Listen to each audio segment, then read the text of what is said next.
Welcome to Bedtime Story Club, where magical tales come to life. Close your eyes, relax, and let the story begin. The Nightingale fairy tale by Hans Andersen. In China, as you may know, the emperor was a true Chinaman, just like all those who surrounded him. This tale took place many years ago, yet it is worth telling again lest it be forgotten. The emperor's palace was a marvel, crafted entirely from the finest porcelain, an exquisite and costly material, yet so fragile that it could only be touched with the utmost care. The palace gardens were filled with astonishing flowers, each more splendid than the next. The most beautiful ones had tiny silver bells tied to their stems, tinkling softly to ensure that no passerby would overlook them. Every corner of the garden had been meticulously designed, yet it was so vast that even the royal gardener did not know where its borders ended. Beyond the garden lay a forest of towering trees and tranquil lakes, stretching all the way to the deep blue sea, where great ships could sail right up to the branches. In these very woods lived a nightingale, a bird whose song was so enchanting that even the weary fishermen paused in their nightly labors to listen. As they pulled in their nets beneath the moonlight, they would exclaim, "How wondrously it sings!" only to return to their work, momentarily forgetting the melody.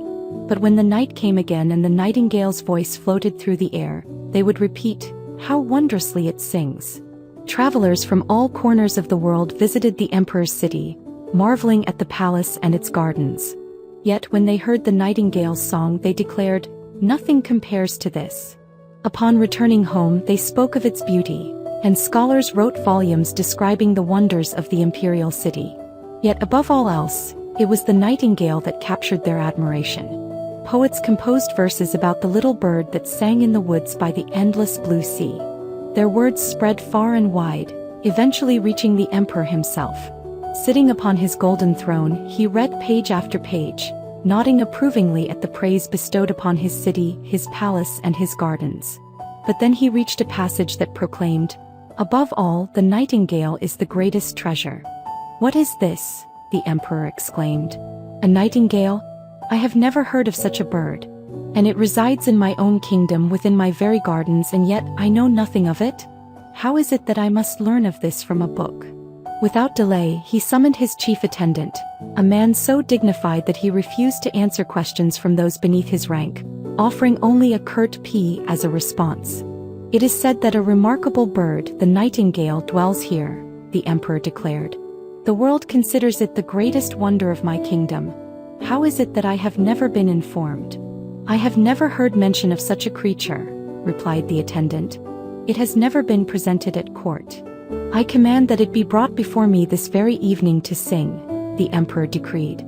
"All the world praises the treasures of my realm, and yet I remain ignorant of them. This must be remedied at once."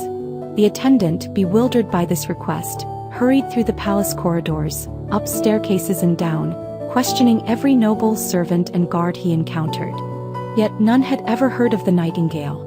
Frustrated, he returned to the emperor and reported, "Your Majesty, I fear this bird is but a fable conjured by the writers of books.